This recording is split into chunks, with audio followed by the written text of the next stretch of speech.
17 জুনত London British পাৰ্লিয়ামেণ্টত যি এক অনুষ্ঠান অনুষ্ঠিত হ'ব, তাত অসমৰ বৈষ্ণৱ সংস্কৃতি আৰু সমাজত ইয়াৰ প্ৰভাৱ এই শীৰ্ষক এটা বক্তৃতা দিবৰ কাৰণে আমাক বিষয়টো বাছি দিছে।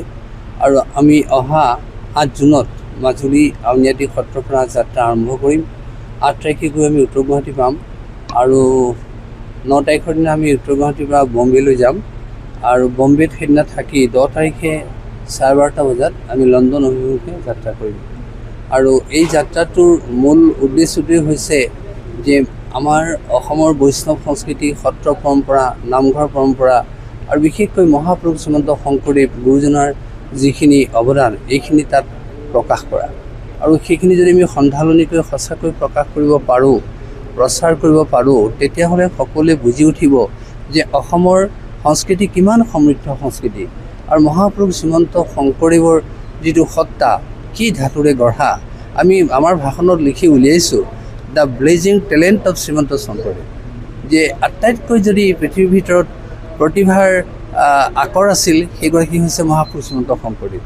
তেৰা এগৰাকী নাট্যকাৰ, তেৰা এগৰাকী গীতিকাৰ, তেৰা এগৰাকী নদী বিশেষজ্ঞ, তেৰা এগৰাকী বতৰ বিজ্ঞানী, তেৰা ক্ৰীড়াবিদ, তেৰা বয়নশিল্পী, তেৰা নাট্যকাৰ, তেৰা নৃত্যকাৰ, এইদৰে প্ৰায় 36টা প্ৰতিভাৰ পৰিচয় দিছোঁ আমি আমাৰ ভাষণটোত। আৰু আমি অনুভৱ কৰিছোঁ সেই কথাখিনি নিশ্চয় বহুতে নাজানে। যদি এই ভাষণৰ যোগেদি তেখেতসকলে সেই কথাখিনি অনুভৱ কৰিব পাৰে, আমি আকৌ কৈছোঁ যে অসমৰ সংস্কৃতিৰ কথা ভালকৈ অনুভৱ কৰিব পাৰিব আৰু ভালকৈ আমাৰ সমাজখনৰ কথা তাত প্ৰভাৱ পৰিব। আমি সেইকাৰণে বহু আশাৰে ওলাইছোঁ, কিন্তু লগতে ভয় ভাবো আছে। আমি সেইকাৰণে সকলোৰে আশীৰ্বাদ বিচাৰিছোঁ আৰু পৰামৰ্শ বিচাৰিছোঁ। আমি তাত থকা অৱস্থাটো, গৈ থকা অৱস্থাটো কাৰোবাৰ যদি কিবা কথা মনত পৰে, আমাক টেলিফোনিকভাৱে জনাব। আমি সেইখিনি অনুসৰণ কৰিবলৈ চেষ্টা কৰিম আৰু আমি আপোনালোকৰ সকলোৰে হৈহে সেই কথা তাত সদৰি কৰিম। আমাৰ নিজস্ব তাত কোনো শক্তি নাই, আমি মাত্ৰ নিমিত্ত।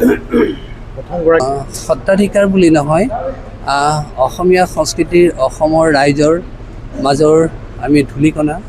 আমি সেই এগৰাকী সেৱক হিচাপে আমি এইটো বৰ ডাঙৰ দায়িত্ব বুলি গ্ৰহণ কৰিছোঁ আৰু সেই ভাৱেৰে যাবলৈ ওলাইছোঁ। যিকোনো খবৰৰ বাবে যোগাযোগ কৰক আমাৰ এই নম্বৰত 9181 307 221।